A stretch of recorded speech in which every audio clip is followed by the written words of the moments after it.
আসসালামু আলাইকুম দর্শক, আজকে এমন একটা ছাদে নিয়ে আসছি আপনাদেরকে। আমার পাশেই প্রতিবেশী ছাদ, যিনি ছাদ বাগান তৈরিতে অত্যন্ত দক্ষ এবং অভিজ্ঞ। ওনার কাছ থেকে আমাদের অনেক কিছু শিক্ষার আছে, এই জন্য ওনার ছাদ বাগানটা দেখানোর জন্য নিয়ে আসলাম। তো আজকে ঘুরে ঘুরে দেখবো ওনার ছাদ বাগানে কি কি গাছ আছে। তো আমি শুনলাম যে ওনার ছাদ বাগানে অনেক গাছ আছে এবং উনি প্রত্যেকটা গাছ লাগানোতে অনেক দক্ষ এবং প্রত্যেকটা গাছেই সে সফল। তো আজকে আপনাদেরকে দেখায় ওনার ছাদ বাগানে কি কি গাছ আছে। তো চলুন দেখি কি কি গাছ আছে, সেগুলো আগে দেখি।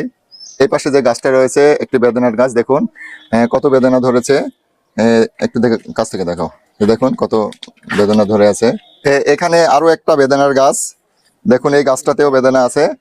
এই যে দেখুন এই গাছটা, এখানে দেখুন এটা পাকিস্তানের আতা গাছ, এটা এখনো ফল ধরেনি, এবারেই লাগানো, তবে গাছটা অনেক সুন্দর হয়েছে। এই পাশে দেখুন এই গাছটা দেখলে আশ্চর্য হয়ে যাবেন। এই গাছটার বয়স প্রায় 5 বছর হচ্ছে, লেবুর গাছ। এটা কি 12 মাসি লেবু, তাই না? দেখুন কত লেবু ধরে আছে। এরকম একটা লেবুর গাছ থাকলে আপনার আর বাজার থেকে লেবু কিনে খাওয়া লাগবে না। তারপরে এই পাশে এটা আম গাছ, এটা নতুন লাগানো এবারে।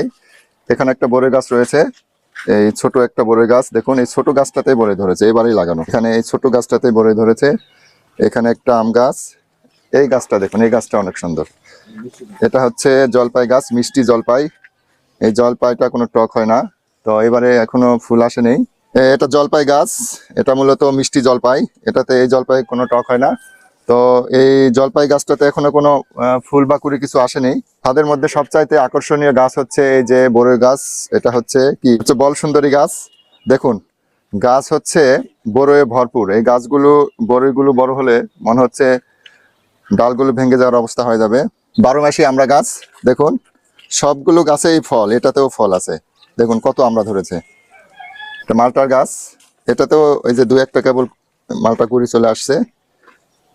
এটা মনে হচ্ছে অসময়, তারপরে চলে আসছে। 12 মাসি। আচ্ছা, এটা কিসের গাছ? এটা শেফালি ফুল, শেফালি ফুলের গাছ। আরো আছে, সবগুলোই দেখাই, লম্বা হয়ে যাবে। এই পাশটায় দেখাই। এখানে দেখুন এই যে পেঁপের গাছটা, দেখুন কত পেঁপে ধরে আছে। আসলে আমিও তো একজন ছাদ বাগানি, কিন্তু আমি কখনোই পেঁপের গাছ করতে পারিনি। দেখুন ইনি কিভাবে পেঁপের গাছটা করেছে, কত পেঁপে ধরে আছে দেখুন। এটা প্রায় 30 ইঞ্চি একটা টব হবে মনে হয়। এটা একটা সিমেন্টের একটা বড় টবে দেওয়া আছে। তো পেঁপের গাছ করা কঠিন, তারপরে উনি করতে পারছেন।